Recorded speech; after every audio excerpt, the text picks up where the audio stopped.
Engkau Allah yang kami muliakan, yang kami sembah. Sebab Engkau Allah yang ajaib, yang berdaulat atas setiap kami ya Tuhan. Kami bersyukur, kami sungguh-sungguh bersyukur Tuhan, bahwa Engkau baik bagi kami. Tangan Tuhan terus senantiasa menyertai setiap kami. Terima kasih Tuhan Yesus. Terima kasih Engkau ada selalu memimpin, menyertai setiap kehidupan kami, langkah hidup kami ya Tuhan. Terima kasih Bapa, terima kasih. Saat ini kami mau siapkan hati kami Tuhan. Biar firman-Mu mengajar kami, berikan kami pengertian Tuhan Yesus. Lewat firman-Mu kami diperbaharui, lewat firman-Mu kami dikuatkan. Terima kasih Bapa, terima kasih. Kami serahkan saat ini di dalam nama Yesus. Kami berdoa dan mengucap syukur, haleluya. Amin. Shalom Bapak Ibu Saudara yang dikasihi Tuhan, kembali bersama dengan saya pada hari ini Selasa tanggal 10 Februari 2026. Saya mau mengajak saudara untuk membaca dan merenungkan firman Tuhan yang pada hari ini memiliki tema kebebasan dalam kemurnian. Saya berharap saudara membaca beberapa ayat. Yang pertama dari Keluaran 20 ayat 14, kemudian dari 1 Tesalonika 4 ayat 1-8. Kemudian saya berharap saudara membaca dari Yesaya pasal 43 sampai pasal 44, juga Markus 11 ayat 1-19. Saya akan membacakan bagi saudara beberapa ayat. Yang pertama dari 1 Tesalonika 4 ayat 3-5 yang berkata demikian. Karena inilah kehendak Allah, pengudusan, yaitu supaya kamu menjauhi percabulan, supaya kamu masing-masing mengambil seorang perempuan menjadi istrimu sendiri dan hidup di dalam pengudusan dan penghormatan, bukan di dalam keinginan hawa nafsu seperti yang dibuat oleh orang-orang yang tidak mengenal Allah. Kemudian saya akan membacakan bagi saudara dari Keluaran 20 ayat 14, jangan berzina. Kemudian berikutnya dari Matius 5 ayat 27, kamu telah mendengar firman, jangan berzina. Nah, perenungan kita pada hari ini saudara, di zaman modern, kebebasan sering dimaknai sebagai hidup tanpa batas dan mengikuti keinginan diri. Namun Alkitab mengajarkan bahwa kebebasan sejati bukanlah hidup tanpa aturan, melainkan hidup di dalam kehendak Allah. Salah satu area yang sangat jelas diatur oleh firman Tuhan adalah hubungan seksual. Allah menciptakan seks sebagai sesuatu yang kudus, indah, dan bermakna, tetapi hanya untuk dinikmati di dalam ikatan pernikahan. Ketika batas ini dilanggar, kebebasan berubah menjadi belenggu dan kenikmatan sesaat dapat berujung pada kehancuran hidup. Apa yang Tuhan ajarkan? Yang pertama, kehendak Allah adalah hidup dalam kekudusan. Saudara dapat membaca dalam 1 Tesalonika 4 ayat 3-5. Allah dengan jelas menyatakan bahwa kehendaknya lah adalah kekudusan, termasuk dalam kehidupan seksual. Hubungan seksual bukan sekadar pemenuhan hawa nafsu, melainkan bagian dari rencana Allah yang kudus.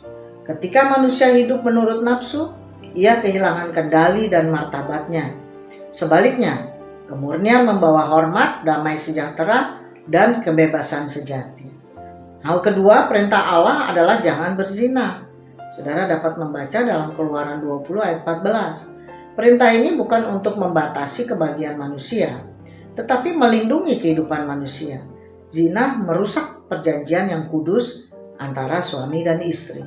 Allah membenci perzinahan karena dosa ini membawa luka yang dalam, bukan hanya bagi pelaku, tetapi juga bagi banyak pihak yang tidak bersalah. Nah, hal ketiga, Yesus menegaskan kekudusan dari dalam hati. Saudara dapat membaca dari Matius 5 ayat 27-28. Yesus menekankan bahwa dosa seksual berawal dari hati dan pikiran. Kekudusan bukan hanya soal tindakan lahiriah, tetapi juga kemurnian batin. Oleh sebab itu, kebebasan dalam kemurnian dimulai dari menjaga hati, pikiran, dan keinginan agar selaras dengan kehendak Tuhan. Yang keempat, dosa perzinahan dan dampaknya yang merusak. Jika seseorang jatuh dalam perzinahan atau perselingkuhan, dosa itu membawa dampak luas, yaitu sebagai berikut. Yang pertama, dosa terhadap Tuhan, yaitu melanggar kekudusan dan kehendak Allah. Yang kedua, dosa terhadap diri sendiri, yaitu menghancurkan harga diri, hati nurani, dan kedamaian batin. Yang ketiga, dosa terhadap pasangan, yaitu merusak kepercayaan dan ikatan pernikahan. Nah, berikutnya yang keempat, dosa terhadap keluarga, yaitu melukai anak-anak dan mencoreng kesaksian keluarga. Berikutnya yang kelima adalah dosa terhadap orang lain yang terlibat, yaitu menciptakan luka dan emosional dan konflik yang berkepanjangan. Perselingkuhan sering dimulai dari sesuatu yang kecil, namun akhirnya dapat menimbulkan kehancuran hidup, perceraian, trauma, dan rusaknya masa depan. Hal kelima, kebebasan sejati ditemukan dalam ketaatan. Kemurnian bukan penjara, melainkan jalan menuju kebebasan sejati. Orang yang hidup dalam ketaatan kepada Tuhan mengalami hati yang bersih, relasi yang sehat, dan hidup yang berkenan kepada Allah. Ketika kita menghormati batas yang Tuhan tetapkan, kita sedang menjaga berkat-Nya atas hidup dan keluarga kita. Nah, refleksi kita pada hari ini, saudara. Allah memanggil umat-Nya untuk hidup dalam kebebasan yang bertanggung jawab, yaitu kebebasan yang lahir dari kemurnian. Hubungan seksual adalah anugerah Tuhan yang kudus dan hanya diperuntukkan bagi pernikahan.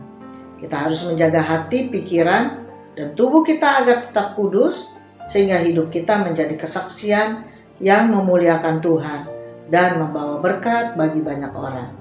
Matius 5 ayat 8 berkata, "Berbahagialah orang yang suci hatinya, karena mereka akan melihat Allah." Demikian perenungan kita pada hari ini, Tuhan. Mari kita berdoa.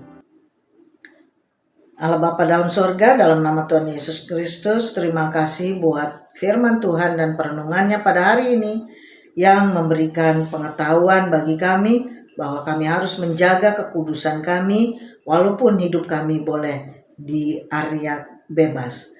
Terima kasih Tuhan untuk firman-Mu yang terus menyertai kami, dan hari ini kami mau serahkan dalam tangan Tuhan. Biarlah Engkau menyertai sepanjang hari ini, sehingga kami terus akan memuliakan nama-Mu saja. Di dalam nama Yesus Kristus, kami berdoa dan bersyukur kepadamu. Haleluya. Amin.